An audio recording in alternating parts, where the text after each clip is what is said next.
sustainable business itu kan nggak bisa 1 tahun 2 tahun, 20 tahun gitu ya. Ya itu sustainable. Kalau baru 1-2 tahun kan belum disebut sustainable meskipun kelihatannya sukses gitu. Tapi belum tentu sustain. Not everyone is made to become an entrepreneur berarti.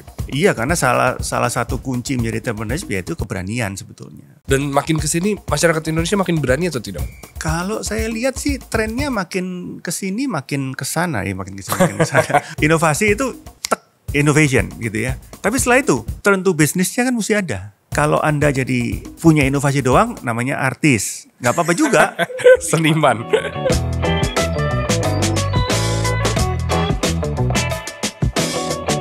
Ladies and gentlemen, this is your host, Yes Lawrence. Belakangan ini semakin ramai di Makna Talks yang bicara soal bisnis atau wirausaha. Dan hari ini kalau dari kemarin kita ngasih tips, hari ini mungkin kita ngasih duit yang nominalnya bisa sampai 2,5 miliar. Ini adalah sebuah mungkin ajang kompetisi yang akan kita bahas hari ini. Yang tadi hadiahnya udah saya sebut. Tapi kita harus welcome dulu orang di balik acara tersebut. Pak Suryanto, apa kabar? Baik. Apa kabar? Yes. Baik, alhamdulillah. Dari kemarin tuh ramai banget soal bisnis sebetulnya, Pak. Dan kayaknya kalau kita ngomongin bisnis, orang-orang tuh pada nyari modalnya gitu. But I wanna go back dulu, Pak. Ya. Pak Suryanto ini apakah ada di bidang wirausaha? Iya, jadi saya mewakili Bismillah. Ya. Jadi kita punya Bismillah Foundation ya. Jadi foundation yang memang bergerak di bidang macam-macam. Ya, ada pilar-pilar, ada olahraga, ada budaya, ada wirausaha. Ya. Nah, di dalam pilar wirausaha itu kami membuat awalnya sebuah kompetisi bisnis sebetulnya. 2010 ya, Pak? 2010. Jadi balik ke tahun 2010 itu isu yang berkembang pada waktu itu memang tentang kewirausahaan. Kenapa nggak begitu banyak yang minat atau? Jadi gini, kita tahun 2000 ini waktu kita mau menyusun ini ya kira-kira balik ke 2008-2009 lah. Jadi kita waktu itu ngelihat isu apa kira-kira yang lagi hot gitu ya, lagi hangat. Nah, salah satu isu yang berkembang pada waktu itu adalah kekurangan kewirausahaan di Indonesia. Oke. Jadi kalau bicara, sekarang udah bergerak lagi angkanya. Dulu sih kalau kita bicara sebuah negara yang boleh disebut berkembang itu 4% jumlah kewirausahanya di suatu negara. Waktu itu Singapura, Malaysia udah deket angkanya ke 4%. Kita masih 0, sekian persen. Nah, karena jumlah masyarakat kita yang bisa begitu banyak ya kali, Pak? Ya, sebetulnya di negara maju, misalnya Amerika Serikat yang jumlah penduduknya lebih banyak, sekarang saya dengar udah 14%. Oke. Jadi sebetulnya memang ya iklimnya. Jadi waktu itu memang, ya waktu itu udah lumayan ya dibanding sebelumnya lagi mungkin tahun tahun 80, 90, tahun 2000, mungkin pegawai jadi pilihan. Betul. Ya. Jadi pegawai pemerintah itu jadi pilihan orang untuk setelah sekolah mau apa sih gitu ya. Nah, mau jadi pegawai negeri gitu misalnya. Nah, tapi tahun 2009, 2010 udah mulai berkembang sebetulnya. Tapi jumlahnya masih sangat terbatas. Nah, disitulah kita mencoba untuk, ya why not kita coba untuk mengembangkan. Ya. Dari ide awal kita hanya membuat sekedar kompetisi wirausaha yang hadiahnya waktu itu 500 juta. Udah besar ya? Iya, udah lumayan ya. Tapi kita buat sendirilah, ya sebuah kompetisi kewirausahaan di mana kita memberikan modal usaha bukan hadiah. Jadi kalau modal usaha itu kan memang harus dipergunakan untuk kebutuhan usahanya. Betul. Ya, jadi tidak bisa dipakai untuk kebutuhan pribadi lah. Beli mobil, beli mobil atau menikah atau apalah gitu. Nah itu. Tapi memang tanpa keikutsertaan kita. Jadi betul-betul hibah. Oke. Ya, awalnya. Tapi dipantau. Dipantau. Jadi awalnya kita memang memberikan mentorship setahun.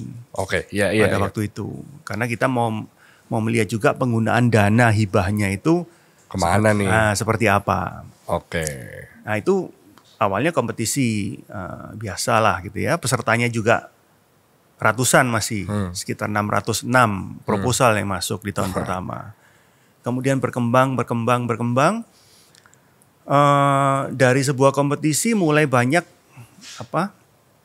pihak-pihak yang bisa kita gandeng. Ya.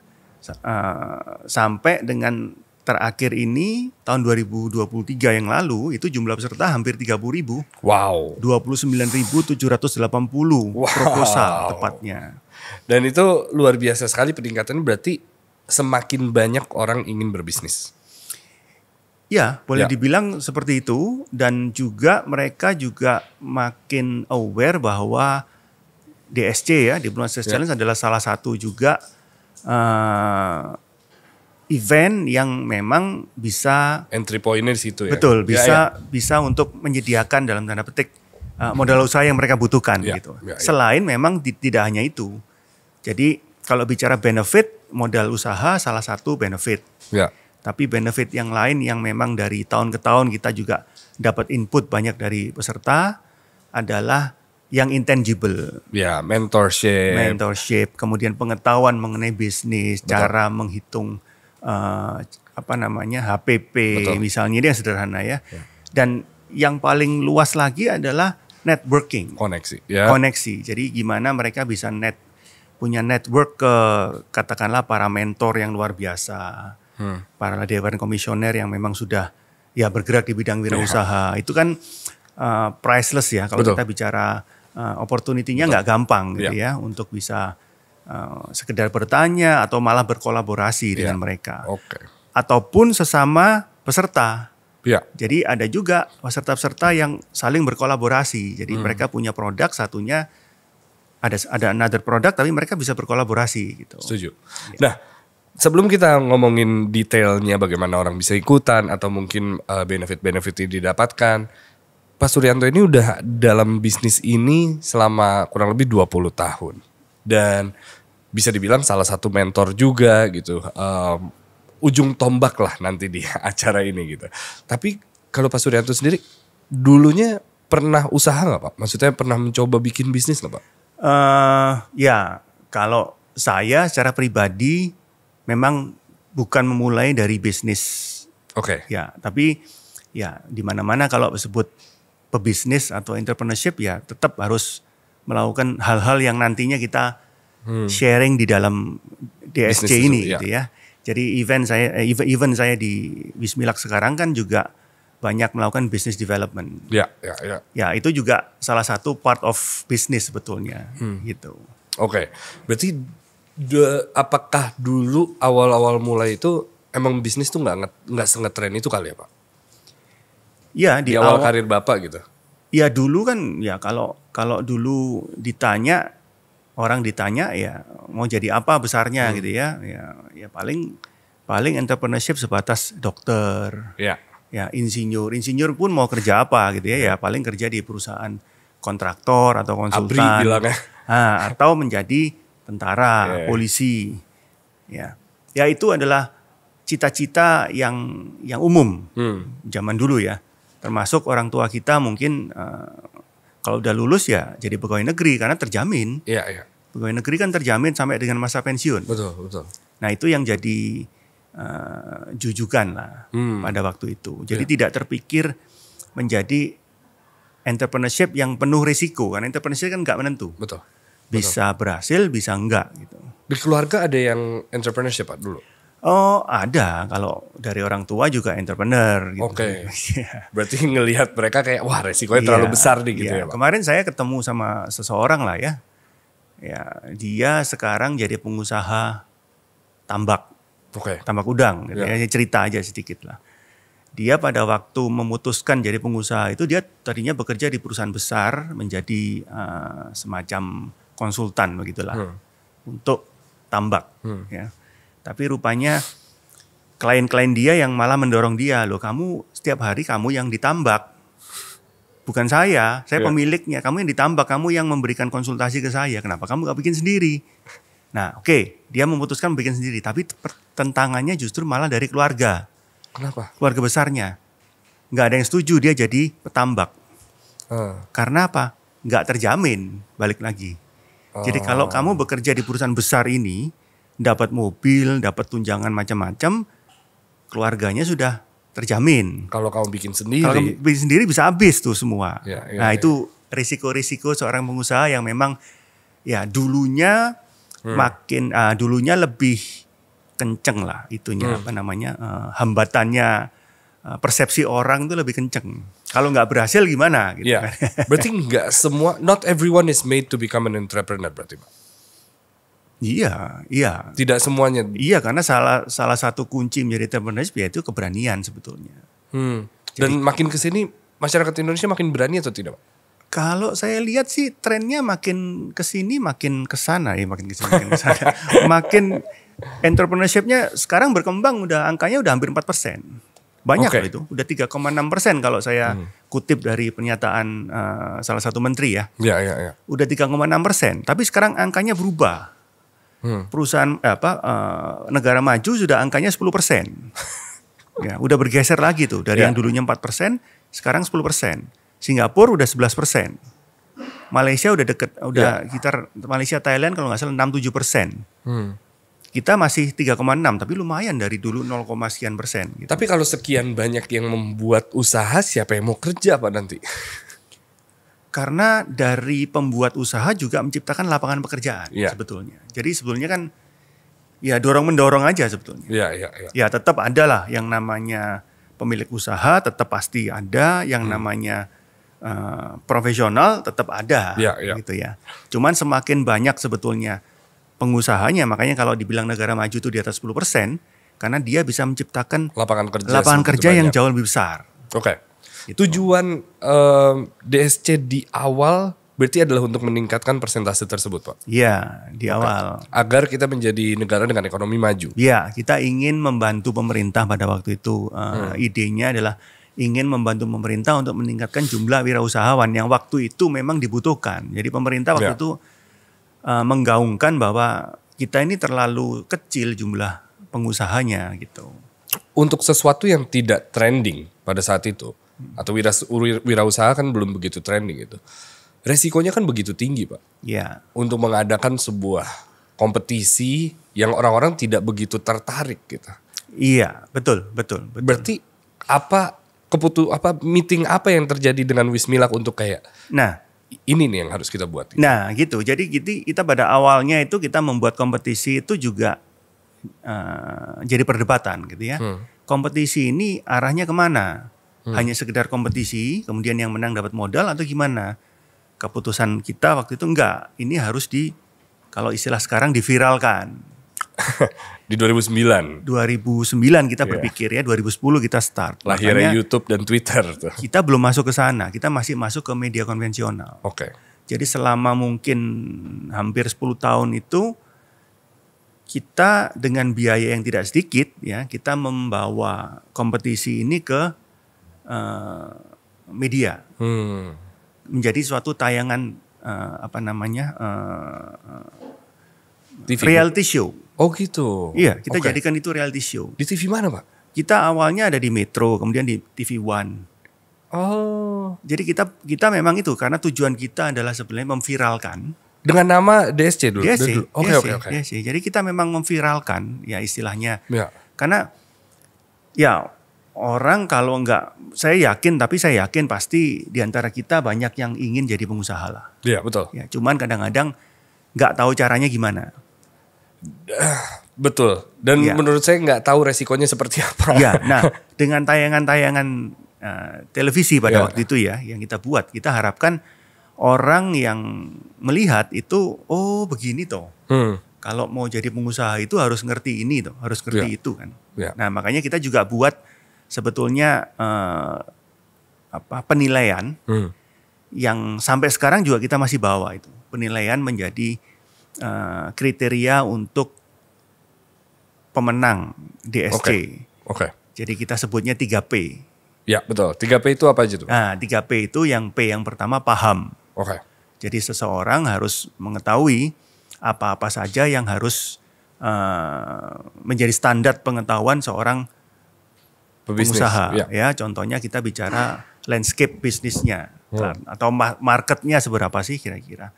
Kemudian pemainnya siapa sih? Pemainnya siapa? Kemudian yang bisa kita buat produk katakanlah atau jasa itu keuntungannya apa? Itu semua knowledge atau paham yang harus diketahui oleh seorang sosok pengusaha ini. Nah, ini kita ingin bawa ke media pada waktu itu supaya orang yang hanya sekedar pingin jadi pengusaha dia bisa melihat, oh kalau saya jadi pengusaha saya tertarik di bidang katakanlah F&B, saya harus tahu A, B, C, D gitu. Oke. Itu P yang pertama. Yeah. P yang kedua adalah piawai.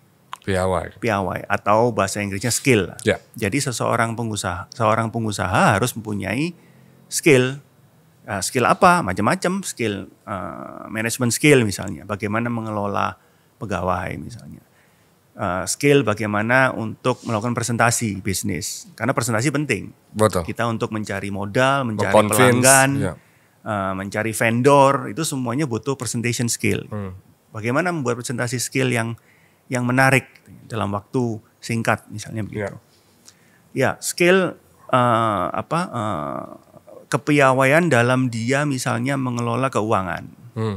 Itu juga sangat dibutuhkan karena ya setelah sekian tahun ya, ini kan tahun ini akan tahun ke-15, jadi 14 tahun kita sudah ngadain, ini tahun ke-15. Rata-rata memang kelemahan di para peserta ya, yang notabene juga para pengusaha, itu adalah di pengelolaan keuangan. Iya. Nah, itu juga kita ingin mengasah di sana ya. Mengasah dan kita ingin tontonkan sebetulnya. Seperti apa sih sebetulnya. Nah, kemudian P yang ketiga yang tidak kalah penting yaitu persona. Branding. Termasuk di dalamnya. Jadi persona itu bahasa Inggrisnya itu lebih ke attitude sebetulnya. Got it. Jadi attitude sebagai seorang pengusaha harus gimana sih? Dia harus agresif, iya. Tapi dia tidak boleh curang misalnya. Dia tidak boleh egois misalnya. Berarti mengasah leadership mentality-nya. Betul, betul. Nah, 3P itu kalau dipunyai oleh seseorang, ya, menurut saya dalam bidang apapun dia akan mudah berhasil, termasuk di dalam pengusaha. Karena seorang profesional yang baik pun harus punya itu 3P sebetulnya.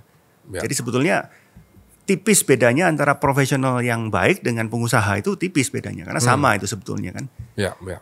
Satunya pengelola, satunya sekaligus sebagai pemilik. Betul. Pengelola dan pemilik gitu. Ya. Karena itu mungkin salah satu faktor yang para pengusaha lupa sih Pak. Bahwa rasanya faktor paling penting itu bukan hanya memiliki tapi menjalaninya. Iya. Dan menjalaninya itu membutuhkan 3P itu seperti layaknya seorang profesional. Betul. Nah 3P ini harus dimiliki ketika mengirim proposal atau tidak perlu ada, akan diasah nantinya? Iya, kita pada waktu proposal kita nggak bisa ngelihat 3P-nya. Karena semuanya kan harus diuji. Iya. Ya, itu akan terlihat dalam prosesnya. Ya, prosesnya kan panjang ya, mulai dari proses inkubasi, ada mentorship di situ, kemudian ada proses market challenge. Ya. Di dalam market challenge lah itu sebetulnya yang bisa kita lihat 3P itu. Dari 606 orang hingga terakhir tahun lalu adalah 29.780. 29.780 orang. Itu kan angka yang sebegitu signifikan ya Pak. Iya. Apa yang terjadi dalam waktu 14 tahun itu Pak? Lah itu kalau disuruh balik lagi saya juga nggak tahu tuh. Kok tiba-tiba segitu ya. Tapi memang komunitasnya menjadi berkembang. Yang tadinya kita bicara kompetisi hanya melibatkan pihak kita ya, Wismilak dalam hari ini yang mengadakan. Kemudian ada pihak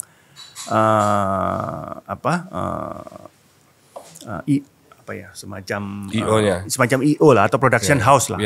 Yang mengadakan itu berkembang menjadi banyak. Jadi kita beberapa tahun yang lalu juga bekerja sama dengan para pengusaha-pengusaha yang tergabung di semacam workplace begitu. Itu banyak faedahnya. Jadi itu komunitas-komunitas yang aktif dan berkomunikasi dengan betul, satu sama dan lain. Mereka satu sama lain saling berkomunikasi tadi itu. Dan sekeliling Indonesia ya Pak berarti? Iya, betul. Betul. Jadi setiap tahun kita selalu membuat roadshow dan sebetulnya sebarkan kabar baik ini itu kita yang ya rupanya memang tersebar gitu. Iya. Oke. Dan apakah berarti plan Wismilak dari awal hingga sekarang sudah tercapai, Pak? Kalau dibilang tercapai, ya secara jumlah, secara kualitas kita cukup tercapai. Tapi kalau bicara ke depan tentu belum. Banyak hal yang memang karena kita kan sekedar dari sebuah kompetisi kita menjadi movement, menjadi gerakan bersama. Nah, gerakan bersama ini kan perlu stakeholder yang lebih besar lagi. Jadi melibatkan juga organisasi-organisasi yang bergerak di bidang UMKM dan sebagainya. Kita juga sekarang ini kita juga banyak bekerjasama dengan Apindo. Jadi Apindo juga mempunyai bidang UMKM. Nah, mereka juga tujuannya sama, bagaimana meningkatkan kewirausahaan di Indonesia. Nah, ini kerjasama kita. Kita banyak melakukan hal-hal yang berbarengan dengan mereka. Gitu. Ada limitasinya nggak, Pak? Misalnya bisnisnya harus dalam bidang tertentu atau? Enggak sih sebetulnya ya, kita bicara bisnis ya bisnis. Kita bahkan F&B, retail apa segala macam. Iya. Kita bahkan memperbolehkan dan juga menilai yang sama bahwa event itu sebuah ide bisnis yang belum berjalan. Jadi kalau dalam bentuk proposal aja berarti. Iya, jadi kalau orang punya ide bisnis yang menarik, yang bisa kita uji, dan nanti dari pengujian itu bisa kita yakin bahwa ini bisa jalan kayaknya. Karena orangnya, balik lagi, yang kita cari sebenarnya sosoknya ini. Kita yakin bahwa orangnya ini 3P-nya jalan nih. Dia paham banget, dia piawai, dia punya persona yang baik. Nah, itu pun bisa jadi pemenang. Bisa jadi pemenang dalam arti mendapatkan modal usaha dari kita ya. Bukan dalam bentuk pinjaman? Bukan. Kita full sebutannya hibah lah ya. Jadi benar-benar sejumlah dana yang mereka bisa gunakan untuk pengembangan usaha mereka. Tanpa syarat. Kriterianya apa, Pak? Kriteria untuk mengikuti kompetisi ini? Gampang sebetulnya. Kriterianya hanya ikutin aja, masuk ke website kita. diplomatsukses.com/DSC. Ya, masuk ke website kita, ikutin panduan untuk membuat proposal awalnya. Itu sudah ada panduannya itu. Oh iya betul, sudah ada template-nya. Ya, sudah ada template-nya. Jadi tinggal ikutin itu, di situ nanti akan lihat bisnisnya apa, prospeknya seperti apa, kemudian proyeksi keuangan yang itu awal ya. Itu semua dituntun di situ. Jadi nggak usah punya usaha, punya ide aja bisa. Nah itu berarti usahanya nggak perlu ada dulu ya Pak? Nggak perlu, bisa ada bisa enggak. Nanti kita uji. Tahap keduanya?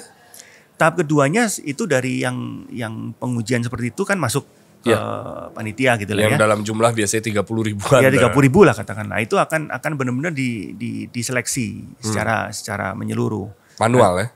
Manual oleh para ada timnya begitu ya. Dari situ akan dipilih 2.000 kalau nggak salah, yang memang kita lihatnya berpotensi dan bentuknya bener gitu lah. Realistis lah ya? Iya realistis karena banyak juga, ada juga yang pengusaha misalnya jualan pulsa, gitu. Nah, itu juga ada misalnya. Valuasinya tapi berapa juta dolar gitu.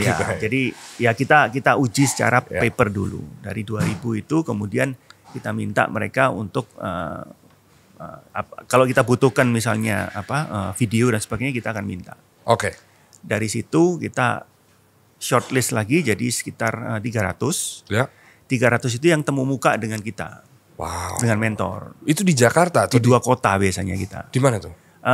Biasanya satu di daerah barat Jawa ya, bisa di Bandung, Jakarta, Bandung. Satu lagi yang mewakili daerah timur, di Surabaya gitu misalnya. Jadi 150 each ya, masing-masing itu ketemu dengan mentor-mentor kita untuk mereka presentasi singkat. Oh termasuk Jupaka. Iya termasuk Jupaka. Jupaka udah 3 tahun bareng kita. Luar biasa. Pernah juga tadi bilang Pak Handoko dari M-Block juga pernah jadi mentor. Tahun lalu juga masih terlibat. Banyak sekali yang terlibat. Nah dari ketemu muka ini makin bisa dilihat. Dia ngerti nggak bisnisnya. dia piawai nggak Oke, di dalam situ penyampaian. diuji. Iya, ada pengujian-pengujian. Memang persona agak sulit. Iya, karena pertemuannya paling 15 Semat menit ya, Pak? Singkat. Oh nggak sampai, mungkin 5 menit. Oh gitu? Mungkin. Ya. Oh. Karena jumlahnya kan Ya, sangat ya, ya. banyak gitu ya. Tapi di situ udah mulai bisa terlihat lah mana yang Berpotensi. lebih nilai kan dikasih scoring gitu ya. Mana yang nilainya lebih baik. Nah dari 300 itu kemudian dipilih 45 yang memang teruji dan itu yang kita godok di inkubasi. Jadi ada inkubasinya. Berapa lama, Pak?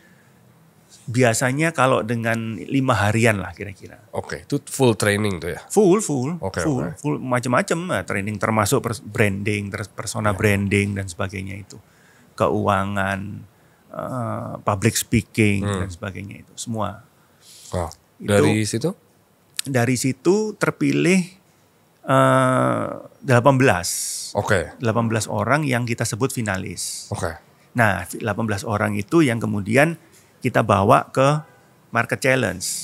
Market Challenge itu adalah satu task gitu ya, satu tugas di suatu kota, biasanya ada dua kota biasanya, untuk mereka bikin sesuatu. Entah mereka diminta untuk mengembangkan usaha tertentu yang memang sudah jadi, sudah jalan. Misalnya kalau ada tahun sebelumnya ada takokak teh gitu ya. Takokak teh? Ya. Oke. Itu kan perkebunan teh yang besar sebetulnya, Yeah. yang sudah berjalan. Nah, mereka diminta untuk membuat proposal bagaimana mengembangkan. Dan sebagainya. Nah, di dalam Market Challenge itu yang bisa kita lihat persona. Ya, selain memang paham piawainya juga pasti terlihat, tapi personanya karena itu di dalam under pressure biasanya akan terlihat sifat-sifat asli seseorang. Gitu ya. Nah, itu menarik. Oke. Nah itu Bapak ada di situ berarti ya? Nah di itu 18 saya 18 kami ada Dewan Komisioner. Saya kalau ngelihat dari video-videonya Bapak lumayan galak tuh di situ tuh Pak. Saya enggak galak, saya orang yang paling baik. Saya rasa ada ketegasan seorang Bapak Suryanto di situ tuh. Masuk ruangan orang agak deg-degan gitu ya. Saya lihat beberapa videonya seperti itu kan.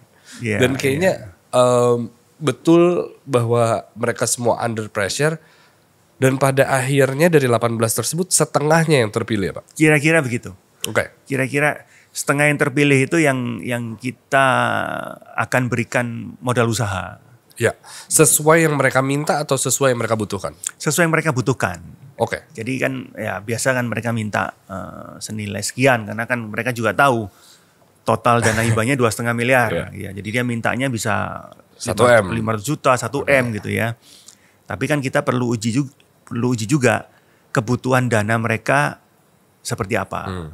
Apa yang benar-benar mereka butuhkan, apa yang mereka sebetulnya belum butuhkan. Oke. Nah, di situ. Proses pemantauan selama uang itu dihibahkan gimana Pak? Jadi setelah kita tentukan yang mendapatkan hibah modal 8 usaha, atau 9 orang 8 atau 9 orang itu, kemudian kita tunjuk ada mentor. Oke. Yang kita berikan selama 2 tahun setelah mereka mendapatkan. Kita dikhususkan untuk mereka. Iya, betul. Oke. Jadi mentor yang bisa berdiskusi dengan mereka lah. Ya. Jadi sparring partner mereka lah, memberikan masukan dan sebagainya itu 2 tahun.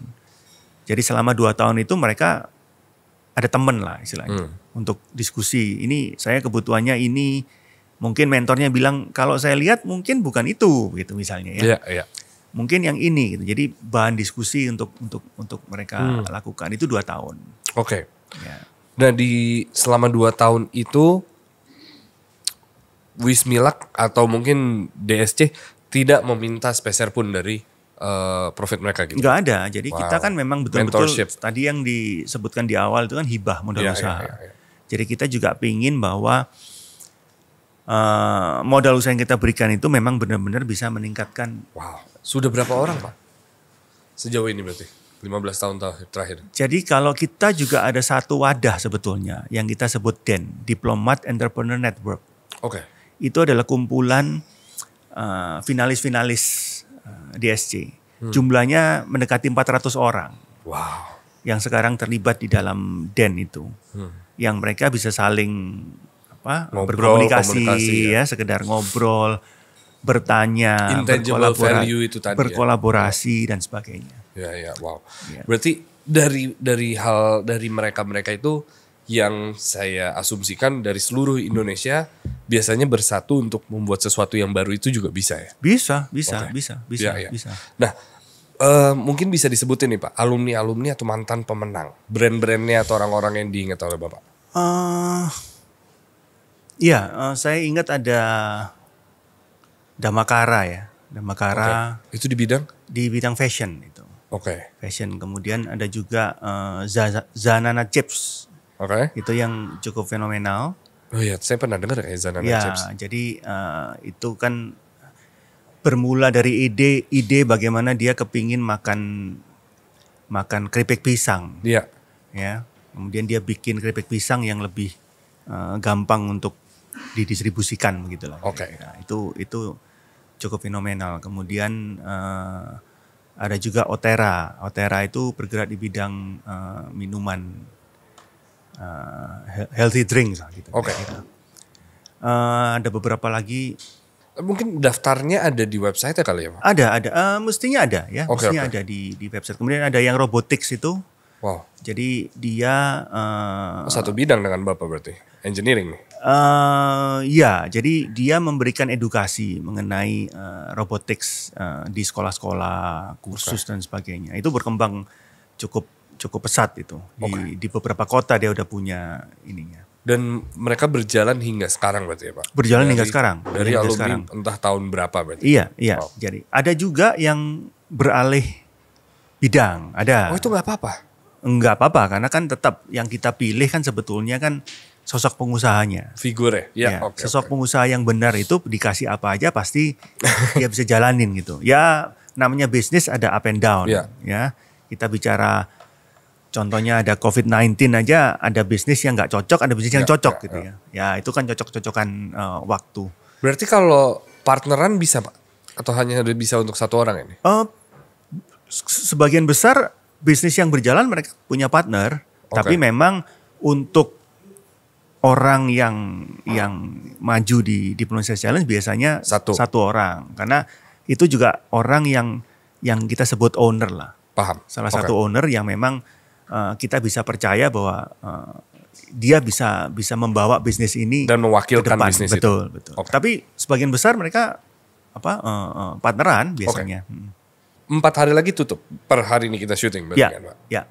Proses teman-teman yang ingin berkompetisi itu mungkin mereka pasti berharap bisa masuk 18 besar itu. Ya. Yang akhirnya ketemu Bapak gitu. Ya. Tips atau trik apa Pak yang bisa disampaikan untuk bisa nyampe ke 18 itu? Ya, setiap tahun kita selalu sampaikan kuncinya. Apa tuh? 3P. Jadi kuncinya bagaimana kalau dia punya bisnis sesuatu katakanlah ya. Dia harus paham itu. Ya, paham pasarnya seperti apa, ya, paham pesaingnya seperti apa. Unique selling proposition dia seperti apa. Jadi itu modal utama lah. Ya. Setelah itu ya pasti mengasah kepiawaian. Skill mana yang mesti diasah. Udah tiap tahun bisa dilihat, apalagi sekarang kan kita pakai YouTube ya. Jadi setiap tahun bisa dilihat di YouTube tuh. Kalau mau menang, belajar dari YouTube gitu ya kira-kira ya. Kira-kira apa sih yang mesti dipersiapkan gitu sebetulnya. Nah di persiapan tersebut gitu, kalau kita lihat dari bidang usaha apa aja Pak? Tahun lalu deh gitu, yang dominan mendapatkan hibahan paling banyak tuh dari bidang apa Pak? Tahun lalu ya setiap tahun pasti yang salah satu yang terbesar adalah F&B ya. Wow. F&B. Jadi F&B macam-macam ya. Ada yang sifatnya snack, ada yang restoran. Tahun lalu juga pemenangnya salah satunya adalah dia punya jaringan resto. Paham. Ya, jadi banyak restorannya sebenarnya. Ya, banyak. Dia ada satu bisnis model mengenai rumah makan atau restoran. Dia mau kembangin bisnis model itu. Dia mau punya flagship store-nya dan sebagainya begitulah. Wow. Kita beberapa tahun sebelumnya juga ada itu yang tadinya The Pot ya, jadi berkembang. Gitu. Itu juga. Kemudian macam-macam kita juga ada yang di dunia pendidikan juga. Kalau yang sama dengan mungkin background Bapak gitu, engineering atau teknik sipil gitu? Secara khusus enggak. Ya, secara khusus enggak. Tapi yang berkaitan dengan teknologi ada. Oh. Jadi ada dulu yang mempropos semacam kontraktor tapi online, semacam tukang gitu ya, Iya. tapi secara online gitu. Gimana Pak ngebangun rumah tapi online gitu? Jadi lebih ke mencari Oh, orang. jasa, mencari jasanya. Betul, mencari Wow, oke. mencari jasa tapi seperti kalau ojek online Iya, gitu iya, lah iya, ya. tapi ini dalam tukang. hal ini tukang gitu. Oke. Itu ada. Wow. Jadi ya semakin ke belakang mungkin 5-6 tahun terakhir makin berkembang ke arah teknologi sebetulnya. Oke. Berarti Bapak udah selama berapa nih? Ini udah terjadi selama 15 tahun terakhir berarti kan? Setelah melihat perkembangan 15 tahun terakhir, ekosistem kewirausahaan di Indonesia 10 tahun terakhir deh Pak, itu seperti apa berarti Pak melihatnya? Secara keseluruhan ya? Ya, sebetulnya semakin berkembang, tapi yang kita khawatirkan karena dulu itu lebih konvensional. Contohnya? Lebih konservatif gitu ya. Kalau dulu ngelihatnya kalau sebuah barang katakanlah ini ya, kopi ini harga bikinnya berapa, harga jualnya berapa, operational cost-nya berapa. Itu dihitung sehingga marginnya sekian. Bisa lah dijual sekian. Bisa dijual sekian. Nah, margin ini mau didapatkan dari Sales. katakanlah 5 tahun peningkatan salesnya seperti ini. Harus buka berapa toko dan sebagainya. Itu lebih konservatif sebetulnya. Tapi belakangan memang karena mungkin terdorong oleh bisnis model impian gitu ya. Ya. Di mana growth story itu jadi hal yang penting, bukan fundamental story gitu ya. Growth story itu jadi nggak ngomong mengenai HPP dan sebagainya, tapi yang diomong adalah Experience. mau buka berapa gerai langsung ya. Dari 5 gerai jadi 20 jadi 100. Jadi eksponensial. Tapi nggak salah kan Pak? Sebetulnya nggak salah, tapi kalau dihitung secara konservatif nggak ketemu angkanya. Paham. Nggak ketemu angkanya. Berarti semakin kesini anak-anak zaman sekarang semakin suka bermimpi gitu Pak? Bukan bermimpi juga sebetulnya, cuman model bisnisnya beda. Oke. Jadi model bisnisnya bukan ya sorry to say bukan long lasting bisnis, tapi lebih ke arah apa ya istilahnya ya? Cepat kaya. Karena itu nanti gini, sebelum waktunya sudah dipindah tangankan ke investor lain yang lebih besar. Begitu seterusnya itu. Ya. Jadi Nah, itu jadi boleh disebut apa? Bubble ekonomi. Iya. Iya. Nah itu tapi sering terjadi tuh Pak, benar kata Bapak. Memang itu yang sering terjadi belakangan ini. Dan kalau kita lihat rate of success-nya kecil banget. Paham, sebelum Jadi, 5 tahun udah tutup. Menarik, bukan nggak menarik ya. Ya. Menarik, tapi kalau dilihat rate of success-nya kecil. Oke. Mungkin di bawah 1%. Nah yang jadi acuan yang 1% itu gitu. Ya, itu yang saya khawatirkan tadi itu gitu. Ya, izin Pak, saya mau ke perusahaan Wismilak gitu. Berarti kuncinya bisa dari tahun berapa Pak? 62. Ya. 1962 ya. 62 tahun 62 gitu. tahun betul. 62 tahun. Apa kuncinya berarti Pak? Jangan gegabah berarti. Iya, jadi memang kalau bicara bisnis yang jangka panjang Sustainable itu sustainable itu harus melihatnya memang ya beda lah. Saya bilang nggak sama dengan model bisnis yang akhir-akhir ini ada gitu. Iya. Jadi memang harus satu-satu gitu ya. Kalau kita bicara katakanlah budgeting gitu ya, misalnya ya, tiap tahun kita pasti bikin budget, ya kan? Budgeting kita zero budgeting. Jadi kita anggap ngitung dari nol. Kebutuhannya apa? Betul. Jadi dari tahun lalu dikosongin lagi. Betul. Ya. Nah itu model-model bisnis yang Konvensional. mungkin terkesan konservatif gitu ya. Tapi yang terbukti long lasting. Setuju. Gitu. Ya. Ya. Iya sih Jadi benar Pak. itu sebetulnya ya debatable sih. Mana yang lebih baik? Ya nggak ada yang lebih baik gitu. Tapi kalau kita lihat tingkat keberhasilannya biasanya yang long lasting lebih konservatif gitu. Kalau bisa gak sih Pak, kalau misalnya sistem perusahaannya konservatif, tetapi cara bekerjanya atau mungkin apa ya evolusi produknya gitu. Oh ya harus. Itunya malah zaman sekarang gitu. Oh itu boleh, kalau itu harus dong. Kalau Harus. contohnya kalau di Wismilak gimana Pak? Kita juga udah pakai sistem semua, ya sistem penjualan kita segala sudah online istilahnya. Oke. Jadi penjualan hari ini kita tahu hari ini. Ya, ya. Salesman kita udah pakai gadget semua. Itu kan salah satu upaya untuk ya memperbaiki proses gitu ya. Ya, ya. Tapi mindsetnya sama. Oke. Mindsetnya sama gitu. Kita udah data semua ya sudah Online dan apa segala macam. Sudah ya itu sudah harus lah, itu tuntutan zaman yang memang harus kita penuhi gitu. Campaign-nya harus lebih mudah lagi gitu. Ya. Oke. Tapi sistem bekerjanya harus tetap konservatif. Ya model bisnisnya Model kalau bisnis saya bilang ya, ya. model bisnisnya. Jadi kalau ngitung HPP ya ngitung HPP yang benar sehingga Ya. setiap kali kita menggunakan produk tidak negatif margin gitu misalnya. Betul, begitu. betul. Nah, Misalnya ini begitu. Jadi tidak kalau istilah sekarang tidak bakar uang. Iya, iya. Atau nggak gali lubang tutup lubang. Nah kalau Yeah. zaman sekarang kita sering dengar juga bakar uang gitu ya. Yeah, Nah itu model bisnis yang ya agak riskan. Ya mungkin berhasil di beberapa bisnis bisa berhasil. Tapi kalau kita lihat secara keseluruhan model bisnis seperti itu yang berhasil di bawah 1%. Setuju. Gitu Setuju. kira-kira. Iya sih Pak. Dan ini semua diajarkan nanti di training. Iya, tentu. Oke. Tentu ya di dalam inkubasi itu ya kita ajarkan juga karena mentor-mentor kita juga kita sudah istilahnya kalau mobil itu ya ada balancing spurring lah gitu. Udah kita selaraskan gitu lah. Iya. Iya sih, saya terakhir waktu itu ngobrol dengan salah satu mentornya juga, Jupaka gitu. Dia pernah bilang bahwa udah ya segini deh. Sekarang kalau bisnis yang pasti-pasti aja. Ya. Jangan sesuatu yang biar dianggap keren atau ya untuk dipuji gitu. Karena pada akhirnya memang yang dicari uang gitu. Ya. Dan memang kalau memang mencari uang adalah dengan cara konservatif dan tidak mengasihkan, ya that is the way to go gitu. Ya. Karena terkadang orang hanya melihat end resultnya aja kali ya. Ya, betul. Nah itu tadi saya bilang. Contohnya yang diambil contohnya memang berhasil. Si 1% itu. Tapi di bawah 1% gitu. Ya. Yang model bisnis startup lah kalau kita sebutinnya ya. Startup itu yang berhasil kan cuma kecil. 99% gagal gitu. Bisa gak sih Pak anak zaman sekarang gitu membuat bisnis sebesar Wismilak gitu misalnya? Mungkin nggak? Mungkin lah, pasti mungkin. Karena saya agak sedikit skeptis sih Pak. Mungkin, pasti bisa.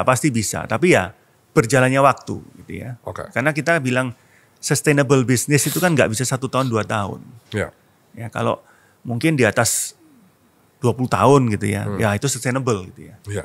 Kalau baru 1-2 tahun kan belum disebut sustainable meskipun kelihatannya sukses gitu. Ya. Tapi belum tentu sustain. Betul. Ya mungkin kalau di atas 20 tahun, 25 tahun nah Baru boleh. itu sustain. Boleh itu disebut sustain. Oke. Berarti kesalahan anak zaman sekarang adalah melihat akhirnya dulu tapi prosesnya nggak dijalanin gitu mungkin ya Pak? Iya, boleh begitu karena atau bisa juga perkembangan zamannya. Oke. Jadi Cerita-cerita orang ya? gampang mendengarkan cerita orang gitu. Atau melihat success story seseorang. Kalau melihat success story seseorang yang dilihat pasti suksesnya dong. Iya. Oke. Salah satu faktor di DSC ini adalah membangun proposal yang baik dan benar. Ya. Boleh ngasih tips gak Pak? Karena kan di luar kepentingan untuk DSC, saya rasa banyak orang di luar sana yang step awal adalah membuat proposal gitu. Tapi kadang stuck di sana gitu. Gimana Pak? Ya proposal paling gampang kan ya Anda punya ide atau Anda punya usaha. Ya. Di dalam usaha itu pasti produk Anda atau jasa Anda ada keunggulan. Ya. Nah keunggulan itu yang harus ditonjolkan. Satu itu. Keunggulan yang ditonjolkan harus tercermin di dalam finansialnya. Ya. Jadi dalam proyeksi keuangannya, dalam arti kita bicaranya laba rugi aja misalnya. Harus benar. Harus make sense. Harus benar. Ya. Masuk ke akal gitu. Dari harga jual HPP-nya berapa. Ya. Nah ngitung HPP-nya juga harus benar. Sehingga nanti dari operational margin, dari gross margin misalnya, harus ngitung operational expense. Ya. Itu harus benar dulu gitu. Ya. Karena kalau itu nggak benar, nanti yang dikira untung, ternyata nggak untung. Ternyata malah loss ya. Karena ada hal-hal yang belum dimasukkan atau salah memasukkan. Nah sebetulnya proposal yang baik ya yang standar aja begitu. Jadi dia tahu bagaimana menghitung gross margin, kemudian menghitung operational margin. Nah dari situ baru kelihatan proyeksi keuangannya, kebutuhan keuangannya berapa. Oke. Dan kebutuhan dananya seperti apa. Ini That's lucunya Bapak dari tadi nggak ngomongin inovasi loh Pak tapi. Inovasi itu kan hal pertama. Oke. Tapi setelah inovasi kan ada nextnya. Yang lebih penting ya Pak. Yang lebih penting kan proses kan. Iya. Orang kadang stuck di inovasi kali ya Pak. Iya. Gimana caranya gue bikin yang baru. Betul. Baru. Nah tapi nggak ada bisnis. Disebut bisnis ya itu. Iya. Inovasi itu innovation gitu ya. Tapi setelah itu tentu bisnisnya kan mesti ada. Iya. Kalau Anda jadi punya inovasi doang namanya artis. Nggak apa-apa juga. Seniman. Nah, itu innovation gitu ya. Iya. Tapi yang namanya pebisnis atau wirausahawan. Bisa menjalaninya. Ya itu kan namanya bisnis. I wished I knew this before I started this company sebetulnya. Ya kalau udah jalan sih otomatis udah. Iya tapi saya selalu berandai-andai gitu Pak. Ketika saya di rumah gitu. Apa yang mungkin bisa saya ubah let's say 7 tahun lalu. Karena kan Magnatok saya bangun 7 tahun lalu gitu. Ternyata banyak loh Pak. Yeah. Andai saya tahu ini, saya tahu itu. Ya bisa both ways lah. Itu saya bilang Anda adalah sosok pengusaha. Jalan dulu baru mikir. Gak apa-apa juga. Itu bener, itu cocok juga. Itu berani juga gitu. Ya daripada mikir doang gak berani jalan gitu. Ya. Ternyata ada mendingnya juga ya. Gak masalah juga. Tapi yang penting memahaminya setelah. Dan di dalam perjalanan ya tetap belajar kan begitu. Oke. Iya. Pak Suryanto terima kasih banyak sudah mampir ke sini. Pertanyaan terakhir saya adalah dengan pengetahuan sebanyak ini dan memberikan nasihat ke banyak orang dan menjadi mentor untuk banyak orang, kenapa tidak memutuskan untuk membuat sebuah bisnis, Pak?